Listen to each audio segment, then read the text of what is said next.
A new Twilight TV series is in the works. That means one question will surely spark some conversation again. Are you Team Edward or Team Jacob? Well, I can help you pick a side. You see, the longtime rivalry between werewolves or vampires was one of the main plot points of the saga. But it's neither the first nor the last entertainment series to depict the eternal conflict between these two monsters. And you might be surprised that this clash is not really eternal. Most real-life legends and folklore mention little or nothing about any animosity between these two supernaturals. This trope has actually been popularized through various films and books over the years.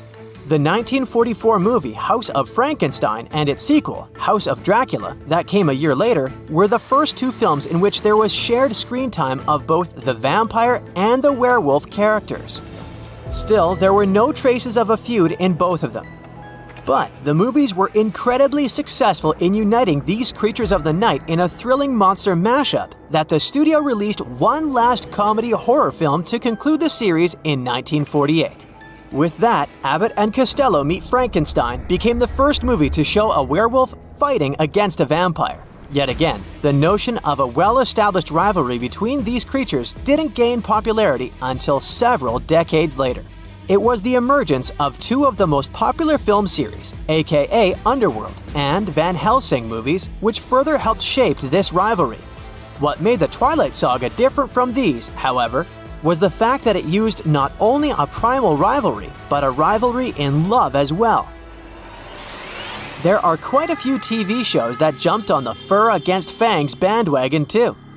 Penny Dreadful has an episode in which it pits two against Dracula and his nest of vampires. In its second season, The Vampire Diaries introduced the idea that a transformed werewolf's bite is fatal to a vampire, and vampires were created specifically to be able to hunt werewolves. The dark comedy show What We Do in the Shadows suggests werewolves can be turned into vampires. But you know what? To understand the vampire-werewolf rivalry within the world of monsters itself, we better delve deep into the origins of these supernatural beings.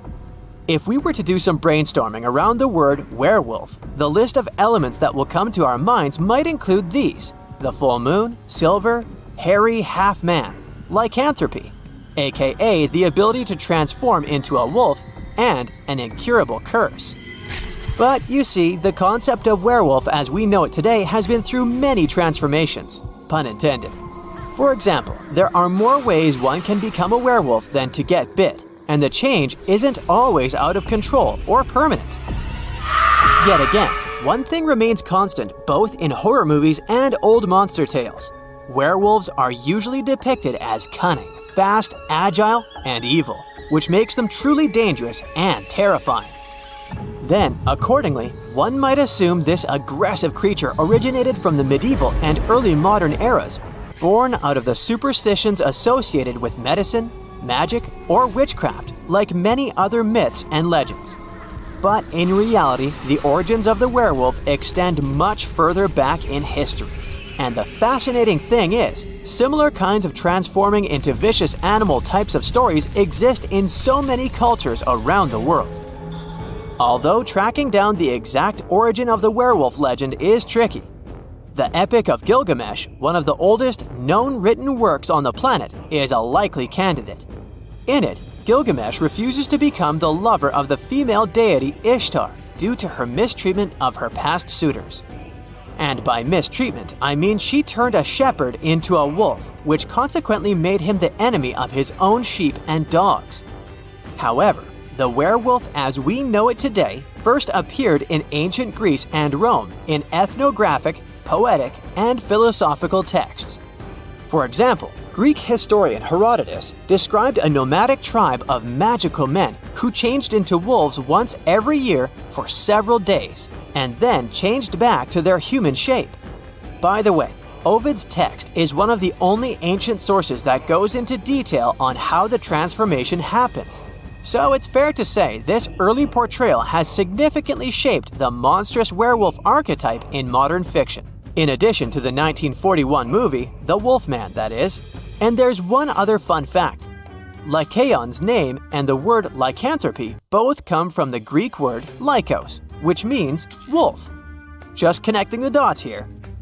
According to werewolf lore, being placed under a powerful curse or getting punished for your nasty actions is not the only thing that will turn you into one. Several Northern European stories describe articles of clothing like belts that allow the wearer to become a wolf. And in those cases, the werewolfness is more like a gift rather than a curse. In addition, you can also become a werewolf if you get bit by one. Well, to be clear, this belief is not really part of the original myths and legends. It comes from later works of fiction as well as pop culture. The same thing goes for the notion of werewolves being vulnerable to silver self-defense tools. The movie The Wolfman I just mentioned also contributed to both of these notions, which made them what they are today, by being the first movie to cinematically adopt them. However, it needs to be noted that the first movie to feature the transformative effect of the full moon was not The Wolfman, but Frankenstein Meets the Wolfman, which premiered a year later. Today, werewolves are depicted as more heroic creatures rather than malevolent. And series like Twilight, Underworld, and even Harry Potter with Professor Lupin are perfect examples of that. Now let's do the same brainstorming for vampires. This time, our list of elements might include stuff like blood, fangs, bats, mirrors, garlic, wooden stakes, and perhaps sunscreen?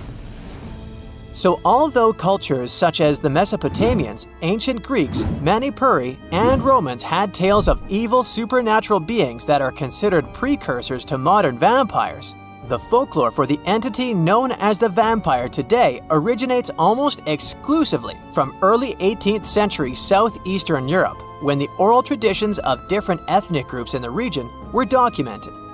In fact, the concept of a vampire as a creature of the night that inflicts harm even postdates the witch hunt era. If there's one thing we can all agree on, that would be there's no talking about vampires without talking about Bram Stoker's book, Dracula, which was published in 1897. The vampiric traits described in Stoker's work got merged with and even dominated folkloric traditional stories, and it eventually gave rise to the modern fictional vampire we know today. Examples of such vampiric characteristics include having and using supernatural abilities, such as mind control and shape-shifting to prey upon innocent victims belonging to aristocracy, or being from Transylvania. But what it doesn't have is the depiction of vampires being vulnerable to sunlight. That actually belonged to the 1922 movie Nosferatu, which was in turn inspired by the book itself. Other aspects of the movie were so similar to Stoker's novel that the widow sued for copyright infringement and got many copies of the film to be subsequently destroyed. If only there was YouTube back then. In the 20th century, vampires started to be depicted as having a broader range of human characteristics, rather than being purely animalistic evil creatures. An earlier example of work that has such a sympathetic vampire as its protagonist is Marilyn Ross's Barnabas Collins series, which is loosely based on the contemporary American TV series Dark Shadows. This also set the trend for emotionally vulnerable, moral, or misunderstood romantic hero vampires as we see in Anne Rice's Vampire Chronicles and the Twilight Saga. So you see, there are many similarities between vampires and werewolves, like their lust for blood or their shape-shifting abilities. Then again, their equal yet alternate strengths make them formidable foes as they represent different aspects of human nature. Vampires, the more sophisticated side that has a taste for luxury, whereas werewolves, the wild and aggressive side with a deep connection to nature.